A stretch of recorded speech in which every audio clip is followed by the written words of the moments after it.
So, good morning, and thank you all for being here with us for Employment First Topics and Tactics. It is March 9th. I don't know how it's March, but it is. Mhm.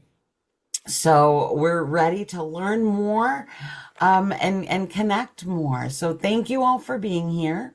If you're not aware, this is our monthly webinar series intending to equip job seekers, employment professionals, parents, and partners, and anyone else with tools and strategies to advance employment first principles in Arizona. No one requested live captioning today, so we do not have a live captioner. If you need assistance with anything accessibility, please mention the Sonoran Center in the chat. Find the one that says Sonoran Center and let us help you with any accessibility issues you might have. We like to start every session offering a land acknowledgement. We respectfully acknowledge that the University of Arizona is on the land and territories of Indigenous peoples. Today, Arizona is home to 22 federally recognized tribes, with Tucson being home to the O'odham and the Yaqui. We are grateful to be on this land, and we pay our respects to the elders, past and present. So we always want to make sure that we're mindful of where we are. I'm also privileged to acknowledge Arizona Vocational Rehabilitation, as we all know them, VR. This monthly series and the full Employment First initiative is funded by Arizona Vocational Rehabilitation to promote competitive integrated employment for all Arizonans with disabilities. We do this every single month. We have different topics every month. So we hope you enjoy today and come back and for future sessions as we move forward. And I want to share one additional housekeeping note before we get started.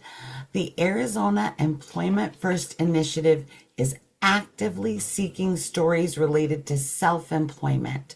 So if you are an entrepreneur or a person with a disability who owns their own business, or if you work with folks who own their own businesses, we would love to hear about your experiences. We want to hear stories about success as well as stories that identify barriers and may not have led to success. So if you know any groups working on this or you have any connections, please reach out to us. You can ping us in the chat. You can email us at Employment First, and we'd love to collect those stories. And we thank you all for all you do to support Employment First and collaborating with us to increase competitive integrated employment outcomes. So now it is my absolute pleasure to introduce two colleagues who I have the honor of collaborating with on the Arizona Community of Practice on Transition. Both of these brilliant speakers are joining us from the Arizona Department of Education Exceptional Student Services Secondary Transition Team. That is a mouthful. Um, First, I'm going to talk about Nellie Rivera. Nellie holds a K-12 cross-categorical teaching certificate and earned her degree from the University of Arizona, go Wildcats, in 2014. Nellie spent 7 years at Sahuarita, I didn't say that well, Sahuarita High School, teaching students with intellectual disabilities before she transitioned to the Department of Economic Security as an employment specialist, which is why I've known her a long time, with DDD. There she supported youth entering community-based employment. Nellie then served as a transition specialist with Folk Rehab, providing technical assistance to schools participating in the Transition School to Work program. And since April of 2024, she has been a secondary transition specialist with the Arizona Department of Education, ADE. And she's dedicated to strengthening transition services and improving post-secondary outcomes for students across the state. And in addition to Nellie, we have Melissa. I meant to ask you how to say your last name because I know I'm going to mess it up. And I always call you by your first name. Melissa Wojak, and tell me if that's wrong. I'm a It's Polish and it's pronounced Y tack. The Y letters don't tag. go, yeah, the letters don't go together like they're supposed to, but yeah, Y Not tack. at Like, all. why did you do that, thumbtack? Why tack? Okay. I meant to ask before everyone joined us. But I always just call her Melissa. Melissa's dedicated 27 years to the Peoria Unified School District, supporting the Transition from School to Work TSW program, serving as an instructional assistant, teacher, and strategist. She now brings her expertise to the ADE ESS, Exceptional Student Services Secondary Transition Team, where she continues her passion for helping students successfully move into life after high school. Melissa holds a bachelor's degree in special education and a master's degree in secondary special education and transition. She's originally from New York and she's lived in Arizona longer than she lived on the East Coast and proudly calls it home. And y'all can't see this, but she put a little heart on it when she sent it to me. Melissa is a devoted wife and mother who loves traveling and spending time in Happy Jack, Arizona. So, with that, I invite you all to please welcome Nellie and Melissa to share Employment First in Action, Reimagining the Secondary Transition Journey. So, are you guys all ready to go? I am. How about you, Nellie? Yeah, You ready? we are ready, Melissa. Let's Okay. do it. Good deal. Good deal. Good morning, everyone. We're so excited that you're here. Thank you very much for attending. We're also excited to talk about how Employment First shapes and strengthens Arizona's approach to secondary transition. Again, I'm Melissa Wytack, and Nellie is my co-presenter, and we're here to talk about how Employment First is more than a policy. It's a commitment to the belief that every student with a disability can achieve competitive integrated employment when we provide the right expectations, supports, and opportunities. So in Arizona, the philosophy guides how we design transition services and how we collaborate with families and agencies and how we help students plan for meaningful adult life. Throughout our session today, we're going to connect the dots between transition planning and employment first, showing you how each component from assessments, measurable post-secondary goals, support students in discovering their strengths and preparing them for real careers. As we go through these slides, you'll see how your role, whether you are a educator, a family member, a VR counselor, a community member, you directly contribute to Arizona's Employment First vision. We hope today inspires you with practical strategies and renews confidence that employment is not only possible, but is expected for all Arizona youth with disabilities. Okay, we can go to the next slide. Oh, perfect. Okay, so the Arizona Department of Ed ESS department, our secondary transition team consists of 5 specialists. We have 4 in Phoenix, which includes our lead, and I think she's on here, Miss Lisa. And then we have 1 specialist in Tucson, which is Nellie. And we provide professional learning, technical assistance, capacity building efforts across the state. But beyond our job titles, our work is deeply connected to employment first. We serve as the bridge, connecting schools, families, VR, other agencies out there, to ensure that transition planning aligns with Arizona Employment First commitment, which is competitive integrated employment. So every training, resource, and coaching session we provide is designed to help educators, partners create strong transition systems where employment is the priority and not just an afterthought. We're here today not to just share information with you, but to partner with you so that every student has a pathway toward employment and independence. Next slide. Okay, I know some of you did a really great job and introduced yourself in the chat and put in your role, but those of you that didn't, can you put your role in here so we kind of can gauge our audience so we can make sure we're touching all the bases? Go. Because we have transition specialists, we have DDD employment team. COPE Community Services, Employment Service Program Coordinator. We got a lot of different people here. Awesome. We love to have a diverse Oh, we have a lot of audience. DDD people here. We have the DDD managers, Yep. um, Oh my gosh. Transition coordinators, VR counselors. support coordinators. Thank you so much. Oh my gosh, you guys are awesome. I hope you know, super important that every single role, all of your roles can be a very strong supporter of employment first, which I love. So, regardless of what hat you wear, you help shape expectations, you help open doors, you help families see employment as something possible and meaningful. When all the stakeholders raise expectations and prioritize inclusive, real-world opportunities, students begin to see themselves as workers.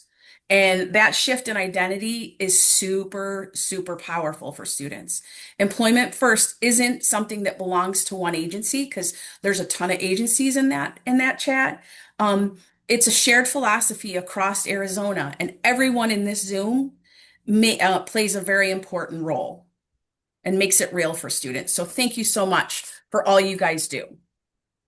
Okay, we're going to go on to a little activity. As we start the presentation, we'd like you to think about what you know about transition planning and how do you help students understand competitive integrative employment. Employment First tells us that everyone is capable of work when they're given proper supports. So that means competitive employment should be the first and preferred option for all students, not sheltered workshops, not unpaid work, and definitely not an assumption that a student can't work. It's a possibility. So look at these warm-up questions and tell us, what do you know about transition planning? In your role, how do you help families and students understand competitive and integrated employment? So from a scale from 1 to 3 in the chat, rate your knowledge of secondary transition planning. And you can be honest. Oh, I love threes, love threes, love twos, love ones, because you're going to be here, going to learn a lot of stuff today. Awesome. Awesome. Thank you, everybody, for being so good and putting your little number in there. I love it. So a few ones, a lot of twos, a few threes. That's perfect. Okay, so next is our agenda. We want to tell you what we're going to do today. So here's a little overview of where we're headed today. We'll start by grounding ourselves in secondary transition, what it is and why it matters. Then we'll shift to career exploration and predictors of success for students and effective transition practices that align with employment first. And finally, we'll close with some practical resources and tools that educators, families, and agencies can use right now. Zero, Tim. Sorry, just saw that. So, as we move through these topics, notice how each piece builds toward the employment first vision. Early planning, strong agency collaboration, and inclusive community-based instructions and experiences are meaningful preparation for work. Everything will connect back to the shared goal of helping students transition successfully into competitive integrative employment. Awesome. Okay, we're going to do one more activity. All right, we're going to test your knowledge. So those threes, I don't know. I know you're going to know all this, but the twos and the ones, let's test what you think. We're going to ask some statements and you're going to tell us true or false in the chat, and then we'll kind of highlight and walk through the answers. So first one, secondary transition is the planning process to move students from K-8 to high school. Okay, we have false. Anybody else? False, false, false. Yes. Oh my God, you guys are so awesome. So, so awesome. Yes, that is false. So that goes right into the next one. Secondary transition planning starts in ninth grade. We have one true. Awesome. You guys know your stuff. That's awesome. That is true. Correct. That is true. All right. Now we're gonna get a little more in the thinks. Um, Measurable post-secondary goals are developed based solely on a student's interest. True or false? We got some trues, we got some false, false, false, false. You guys are so awesome. That is false. It's not solely based on their interest. We are going to talk about this in a little bit, but they should be based on their spin data, which is their strengths, their preferences, their interests, and their needs. Awesome. Okay, next question. Career and technical education, CTE classes, is a predictor of post-school success.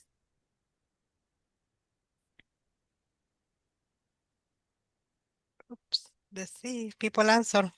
They are Yeah, thinking. they are doing awesome. They're awesome. They're okay. Yep, yep. You guys all know this. You should be giving this presentation. Yes, you guys are correct. That is true. If a student takes a career in technical ed, a culinary class, a welding class, an auto class, they are already starting to build those skills and those workplace experiences right within those classes. Okay, last one. Student must be invited to their IEP where secondary transition is discussed. Again, you guys are rocking it. True. Yes. Totally true. Yes, that is the requirement. Oh, no. Yes, it is a requirement. Yes, that all students need to be invited to their IEP meeting, especially because we're talking about them and their plan and helping them seamlessly transition to adulthood. Okay, so one point that I wanted to emphasize is after talking about these true and false is when students begin exploring careers, understanding their preferences and workplace skills early, they build confidence and competence over time. Employment first and transition planning isn't a single event. It's a series of intentional actions starting long before the student approaches graduation. So good job, everybody. Okay, you're up, Nellie, my friend. Thank you, Melissa. What a great job. It looked like everybody has a lot of knowledge on transition. But now let's talk about secondary transitions and predictors of post-school success.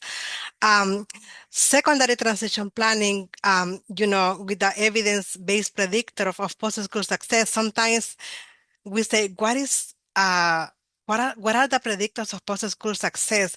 But many of these predictors, such as inclusive education, pay work experience like work-based learning, family engagement, and interagency collaborations are also core components of employment first. Our roles as educators and supporters or any other professional give us we have the opportunity to help these students in these predictors, they align and move together with the employment first philosophies. We create a system where students consistently build the skills, explore careers, and engage in real world experiences that set them up for competitive integrated employment after high school. Okay, we're looking here at the nationally recognized predictor of post-school success, which have a very strong relationship to employment fears. These predictors are not random. They are grounded in decades of research about what actually helps students transition successful into competitive integrated employment. As we review these predictors, such as inclusion in general education, pay employment while in high school, goal setting, work study, youth autonomy, family involvement, and strong student support, you all notice how closely they align with employment first principles. Employment first tell us that early and more often student experience, they experience in real work, in real responsibilities, the more prepared they are for competitive integrated employment. When students participate in inclusive classrooms, or they engage in CT classes, or whole work whole paid work experience while they are in high school, they are developing the skills they need for adult employment. As you can see here in Arizona, there is a couple of them that I put aside, like CTE classes. These are great here in Arizona that some teachers are taking these students in these classes, and there is a success for all of them. um, Inclusion in the general education, in the pay employment or work experiences, the parent expectations on involvement. This is key. This is the anchor for all these students, in special education. They are the motivators for these students to continue in these courses, or reaching the goals they want to do in life. Um, Self-determination and self-advocacy. This is, oh my goodness, is so important. The student support, from parents, from teachers, from the family. Transition programs around the state, like these programs from vocational rehabilitation, work study, youth autonomy and decision making. These are great predictors of post-school success. If we all work together on this and we support these students, of course, at the end, is the intrinsic motivation from the students who's going to guide to succeed in life, but we have to give them the support. We have to give them the tools they need in order to continue the path they want to follow. Let's move on. As you can see, this slide provides a snapshot of the Arizona Post-School Outcomes, or PSO, engagement data. The percentages show us where students land 1 year after leaving high school. Higher education, competitive employment, other employment, additional training programs, or not engaged. The data tell us two important things. First, competitive integrated employment is happening for a meaningful portion of Arizona's farmer students, which reflects progress. But second, there is still significant room for improvement, especially when we consider our employment first philosophy. Employment first drive us to ask, how can we achieve these percentages so more students achieve competitive integrated employment? How can we ensure that students leave high school with the skills, experiences, and confidence to enter the workforce successfully? We use this data not to judge, but to guide. It helps the schools to evaluate trends, identify gaps in services, and improve transition planning. Employment first is about raising expectations, right? These numbers help us see where we are meeting the expectations and where we can straighten our efforts. You can see one of the biggest percentages is 33, that is competitive employment, but also we have room for growth on 28%, that is not engaged. That tell us that we have more room to grow, more work to do. We as a professionals together, we can help our youth with disabilities to continue working, to continue helping them, giving the resources they need, the support they need in order to achieve competitive integrated employment. Okay, secondary transition. This slide highlights several key truths about secondary transition. Transition is not a formality. It's a purposeful, result-oriented process designed to prepare students for life after high school, which includes education, employment, and independent living. One of the strongest connections to employment fears is the idea that transition planning must bridge school experiences to adult opportunities. We are not just preparing students academically, we are preparing students for real careers in real communities where they can work alongside peers without disabilities and earn competitive wages. Secondary transition is also most effective when it is collaborative and student-centered. Students and family input combined with the school and agency involvement ensure transition plans reflect real goals and real dreams. And that is exactly what employment first promotes, a future where students with disabilities are seen as capable, employable, and deserving opportunities. I love this slide because here is we see a simple but powerful comparison when a student has a transition plan in place early, supported by career exploration. You see the transition plan in place with best practices, supported by career exploration, assessments, and skill building. They enter adulthood with direction and momentum. This leads to stronger post-school outcomes, greater independence, and higher confidence. But in the other side, in contrast, that we have students that we have a transition plan in place without best practices, very poor, without preparation, career explorations are not there, or agency connections, that the student faces significant barriers entering adulthood. This often leads to difficult finding employment, accessing resources, or pursuing post-secondary education. Employment first reinforces the importance of early and intentional planning. When we start early, we shift from crisis-driven planning to opportunity-driven planning. Students benefit tremendously when employment becomes part of the conversation as early as possible. It's like we prepare today, we will face so many challenges, but at the end, we will find a path, we will find a direction.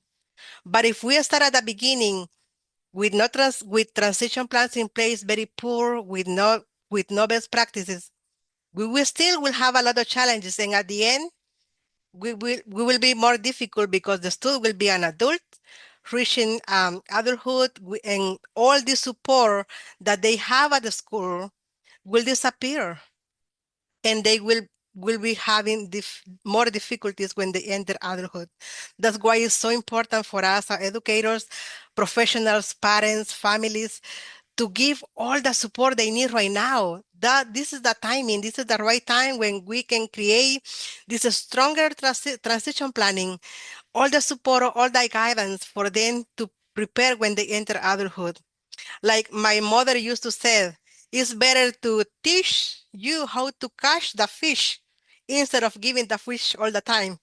And this is something that I always use in my mind. We need to teach our students how to prepare them and how to plan accordingly, of course, with the right support they need. As all of you maybe already hear or know, the updated Arizona rule requirement that transition planning begin by the end of ninth grade or age 16, whichever comes first. This early requirement aligns beautiful with Arizona employment first um, properties. Early planning means early exploration of interests, early skill building, early exposure to work, and early collaboration with agencies like vocational rehabilitation or DDD. Early planning positions the students to build a stronger foundation for employment rather than scrambling to prepare during their final year of high school. Additionally, the requirements to include a projected graduation date in the transition plan and notify families at the last year in advance, support transparency and preparedness. This gives families and students time to plan for critical steps such as connecting with adult agencies, exploring workplace accommodations, or securing documentation needed for employment. There is a lot to prepare. If we plan accordingly and on time, we will catch up so many things that maybe we are missing. But if we are at the very last minute trying to do everything, I always said if we plan a trip at the very last minute, most of the time will not go well. But if we plan on time, if we have a schedule everything, most of the time will be going smoothly. And I'm not saying that everything will be perfect because there is always some stuff on the road. But if we prepare carefully and with time, everything will be smoothly. And in the road, we can continue asking questions. We could continue resolving little situations that go here and there. But the best things to do is give the families and the students the time to prepare, help with these resources they need, and give the support and give the accommodation that the students need in order for them to succeed with whatever they want to do when they exit high school. All of these policy updates straighten the alignment between the Arizona's educational system and the state's employment first commitment. That is, at the end of the day, is competitive integrated employment for all these students with a special need. And we as educators, as the professionals, it's our role to help these students to succeed. Okay, transition planning is. This slide reminds us that effective transition planning is three things: result-oriented, student-centered, and coordinated effort. Okay, let's break this down. Result-oriented means that everything we do in transition planning must lead to meaningful, measurable outcomes. Employment first directly support this by emphasizing competitive employment as an essential post-school outcome. Student-centered means planning must reflect the student's strengths, preference, and interests. Employment first reinforces this because competitive employment thrives when it's aligned to what the students enjoy and is good at, not just whatever is available. It's not what, okay, Johnny wants to like to do pizza, but that's not possible. Okay, Johnny, you just need to go and maybe do gardening. It's not whatever is available. It's student centering. It's whatever Johnny would like to do. It's a coordinated effort, means that transition planning cannot be done in isolation. Schools, families, VR, the agencies, and community partners all play a role. We are all on this together. Employment first thrives when these partnerships are strong and intentional, because no single system can fully prepare students for adulthood alone. We all work together. We all are here in this huge system together to help and support the students. We can when we combine these elements, we create transition plans that are meaningful, personalized, and aligned to competitive integrated employment. We are not in isolations. Our students are not isolated. We are not isolated. We work as a team. We work together. But at the end of the day, every student, every family, a student has to be intrinsic motivated to accomplish this goal, because we can do everything is in our hands. But at the end of the day, our students has to be motivated to do it as well. It's not everything us. We all are together on this. Okay. Here is the big picture of the transition planning components. Think of this as a roadmap. We start with age-appropriate transition assessment that give us the spin data. You know, we collect the strengths, preference, interests, and needs. That information drives to creation of MPGs, measurable post-secondary goals. which then drive to transition services and activities, the courses of studies, annual AP goals in collaboration with outside agencies. Employment First is woven into this roadmap every step of the way. When we engage in early planning, we help students see themselves as a future workers. When we explore careers, we connect students' interest to real opportunities to the labor market. When we collaborate with agencies, we ensure continuity of support after high school. This isn't a linear checklist, but a cycle of ongoing planning and improvement. And when all of these pieces work together, students are far more likely to achieve positive post-school outcomes, including competitive integrated employment. That means has to work together and follow this roadmap. This is a little piece in under the IEP for the students. But if we don't pay attention to this little section under the IEP and we just overlook and we just copy and paste whatever is on Johnny, is on Juanito's, just and don't pay attention to this transition planning, just think about it. What is the future for these students going to look like when we are not just giving a personalized transition plan for the spin data for these specific students? We need to be very mindful about it because this is not just somebody else, it's a person with these futures, with these goals, with this purpose in life that maybe we are not helping to pursue these dreams they have in life. And we need to be dream supporters. We need to help them to achieve whatever they want to do in life, giving the support, the basic stuff, the tools they need to succeed. Okay, let me pass it on to Melissa. All right. As Nellie says, starting early is super important, and career exploration is one of the most powerful tools we have in preparing students for competitive integrative employment.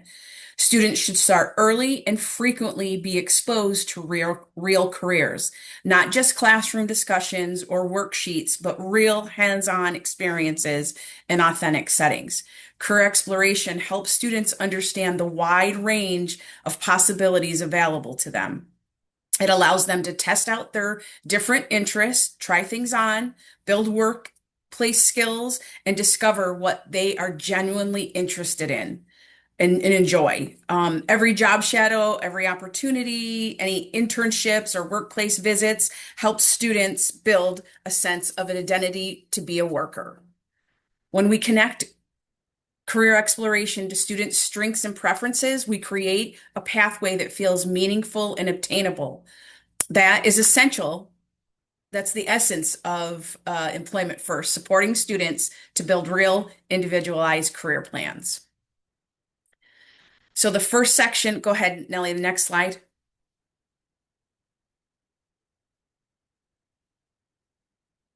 So that first section of that little roadmap or that flow chart that we have is transition assessments.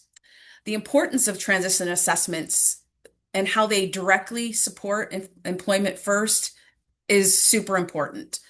Transition assessments include the SPIN data, which is strengths, preference, interests, and needs, as Nellie said before. And that gives us insight into what motivates the students, what they do well, what barriers they may face. And this information is essential to building meaningful employment-focused IEP goals and measurable post-secondary goals. Employment First also emphasizes that that everyone is capable of work when given the proper and appropriate supports. Assessments allows us to identify those supports that the student needs, and when students understand their skills and preferences, they can make informed decisions about their future. This is how we help them move toward employment that is not only competitive and integrated, but it's also aligned with who they are as individuals.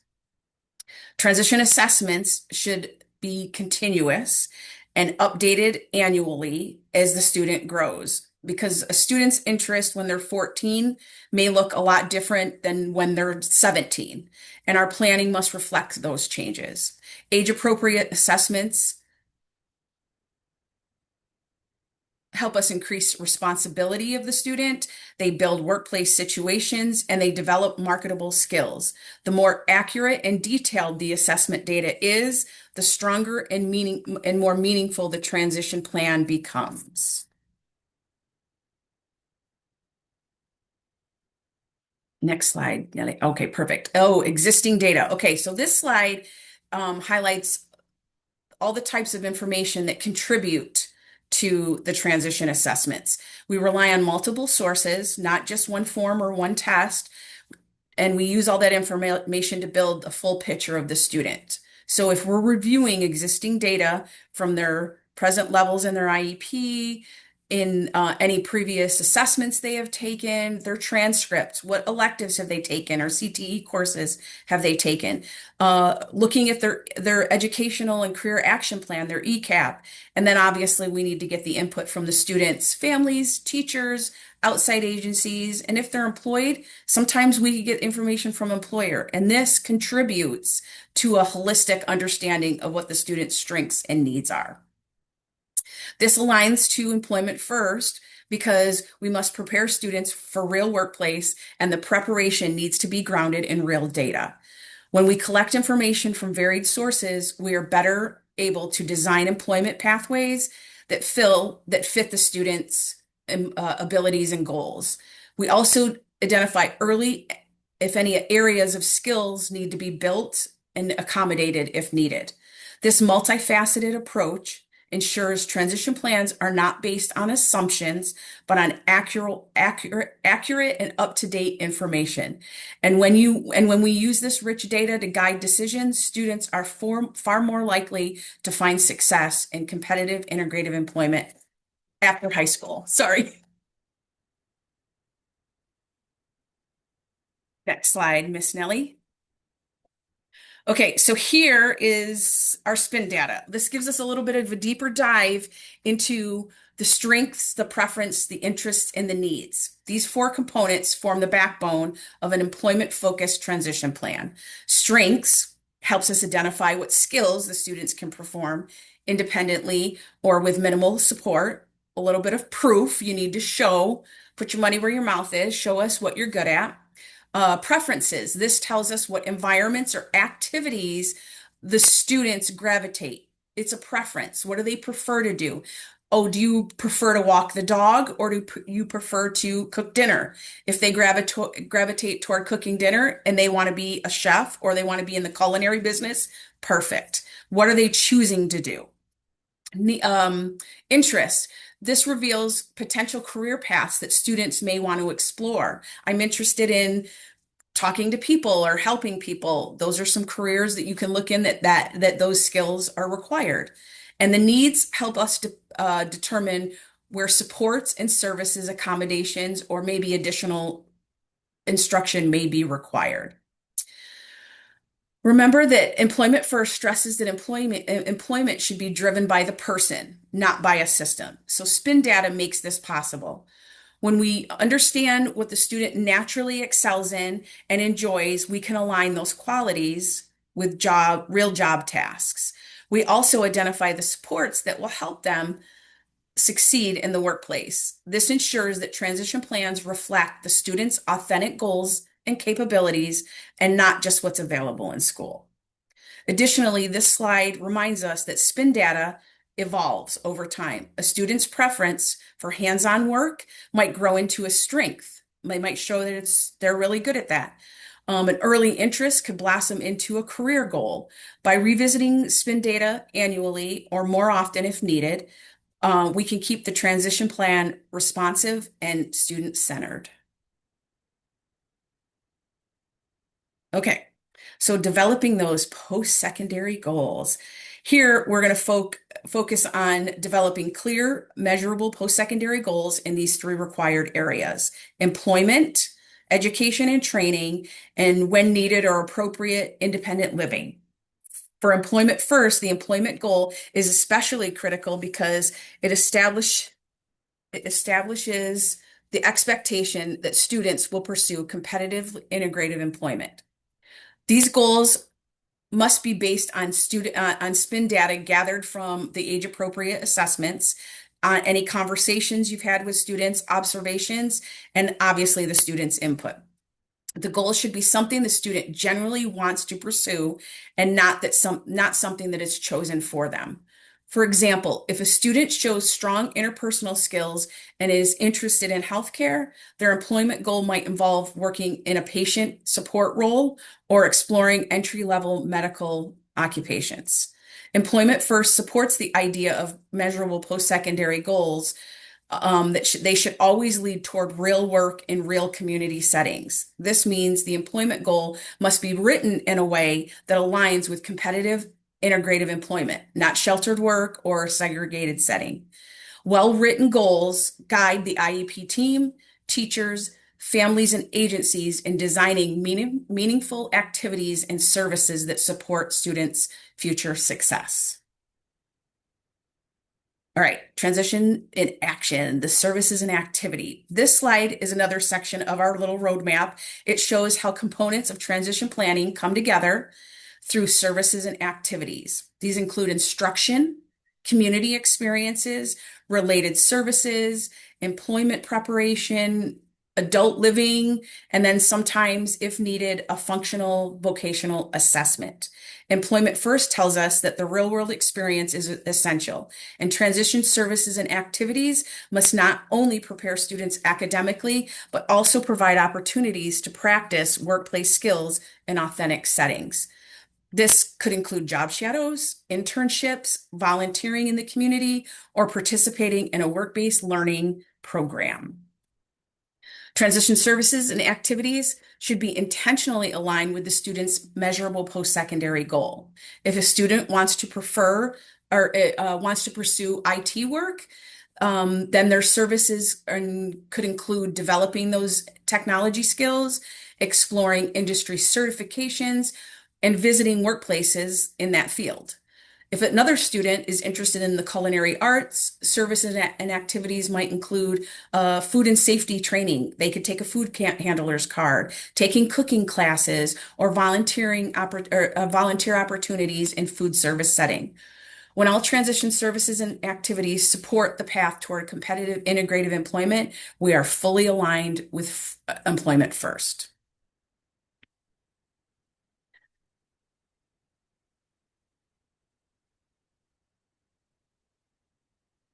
So career exploration, as I said, is super important and it is a very powerful tool. But that gives students the exposure to the wide range of career fields. Students cannot develop meaningful goals if they only know about a handful of jobs or like what their parents do. That exposure helps them discover their strengths, their identity, identifies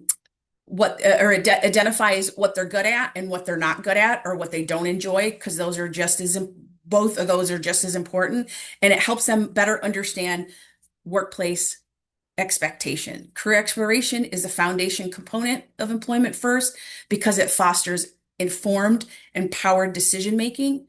It helps students see themselves as capable workers and with real options. These experiences are even more powerful when they're linked to school counseling or their counselor helping them set up their courses, and then their ECAP activities, allowing them to make intentional choices about their career pathway and their post-secondary training. When students are exposed to career options early and regularly, they are more prepared to choose realistic, meaningful employment goals that align to their interests and their abilities. This directly improves post-school outcomes and strengthens participation in competitive employment. All right, next slide, Nellie. Connecting job requirements to the measurable post-secondary goals. This is where we connect the dots between career exploration, job requirements, and the development of measurable post-secondary goals. When we do this, it strengthens the quality of the transition services and activities.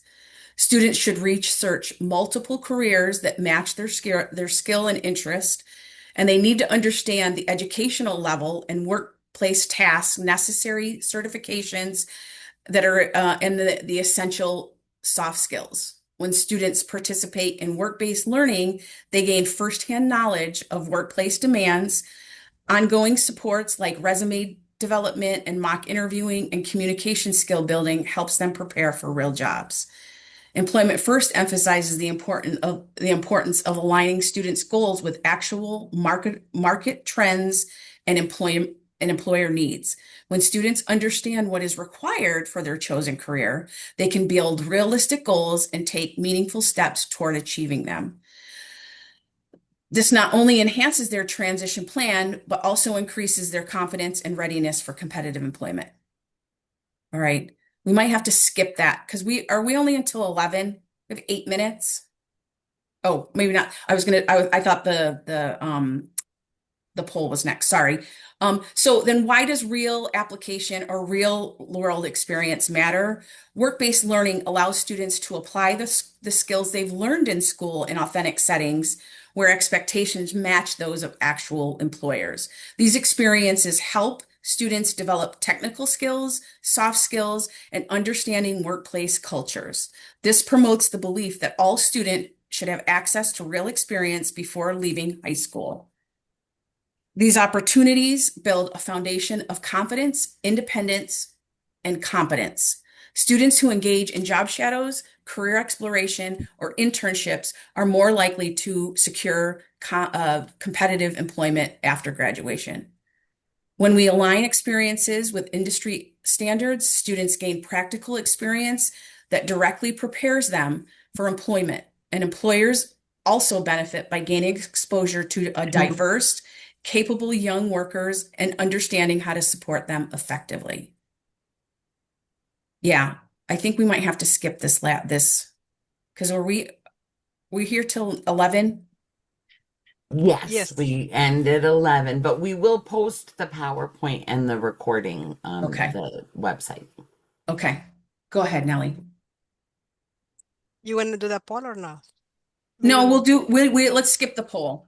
Okay. Because I mean everybody did really good in the true and false, so we're fine.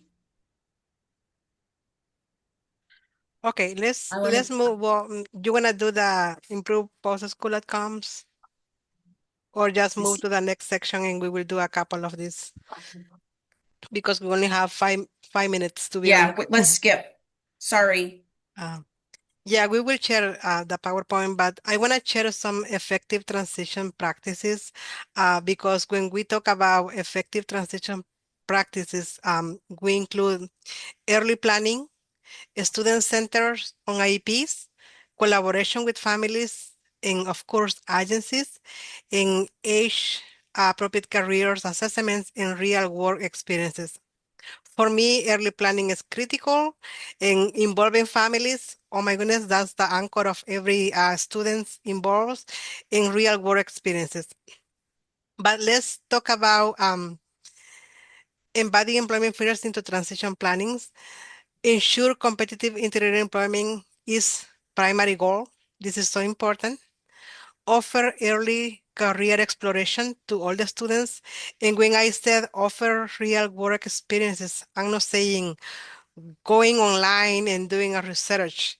It's basically going on the sites, helping the student discover, because when I say real work experiences is going on site, aligns academics with work. If a student is taking like a CTE class on fixing cars, learning about motors, enjoying from the cars, let's take them to these dealers, gym clicks, I don't know, or any where they fix cars, engage who in transition planning, you know, who is the team involved in this transition planning. Um, Interagency collaboration is critical because all the support the students will need will be present there and provide meaningful work experiences. I mean, going into the community, going there and having the full experience. Here, supporting a student voice and self-determination. Students are empowered as a central decision makers in planning their future, fostering ownership and motivation. skill building activities, goal setting, problem solving, and decision making activities. You know, let's teach the student how to advocate for themselves, what they need in the job setting, what accommodation in order to perform the job. Creating inclusive environments. If this environment is safe, inclusive spaces encourage students to freely express ideas, preference, and supporting self-determination. Long-term empowerment, supporting self-determination, build intrinsic motivation, increasing engagement and confidence for lifelong success. This slide is one of my favorites, aligning school, family, and agency roles. I think so. This is the full picture here. Um, Focuses on the importance of aligning roles across schools, families, and community. Transition planning is most successful when everyone is working together toward the same goals. Meaningful competitive employment for the students. The school provides academic preparation, instruction in the essential skills and career exploration opportunities. Families bring the unique insight into the students' strengths, preference, cultural background, daily routines. Agencies such vocational rehabilitation, DDD, and behavioral health provide a bridge the gap from school services to adult support. Employment first reinforces that the strong collaboration is not optional. It is essential for that students. And I want to just close with this because I know we are running out of time. If we work together, we will reinforce and support the students. And let me move alongside to the final conclusion slide. Employment first and strong transition planning empower students with disabilities to step confidently into meaningful careers in independent, successful adult life. Resources and tools. We will share this. We have the INTAC-C, that is the National Technical Assistance Center on Transition, the collaborative. We have the Wikileaks page, the transition. I think so they are getting posts on the chat. Yep. With Think Word is the state data where we can see all the PSO data when these all the students who are engaged in competitive employment, who are going to school. We have the Arizona Technology Access Program, ACTAP, Go Transition, Arizona Community of Practice on Transition. By the way, if you don't join any Arizona Community of Transition, you should consider joining one of them. And also, if you have any further questions about transition, you can email our inbox or visit the website, and we will be there to help and respond your questions if you have one. Thank you so much for listening to us, and thank you, Gina, for inviting us today. Thank you. Thank you guys. Everything was in Oh, the chat. All the links are in the chat. so amazing. And I will work to get the links collected. And when we post this recording and the PowerPoint, to get some of those links posted as well. Also, friends joining us, some other partners shared some resources in the chat. So much great information. Nally and Melissa, I appreciate you. Thank you so much. Everyone who joined us today, thank you so much. Please fill out the evaluation survey that will open up on your screens when you exit this session. That's just great feedback for me in planning future sessions. And we'll be back in April where your presenter will be me, but come anyway. Don't be sick of me talking about healthy relationships in the workplace and supporting folks for success. Everybody have a great week. Thank you so much. And Nellie and Melissa, you're rock stars. Thank you, Gina. Thank you, everyone. Thank you for having us. Thank you for coming. That was amazing. So much love in the chat. I hope you guys are seeing it. Yes, I can say. And we finished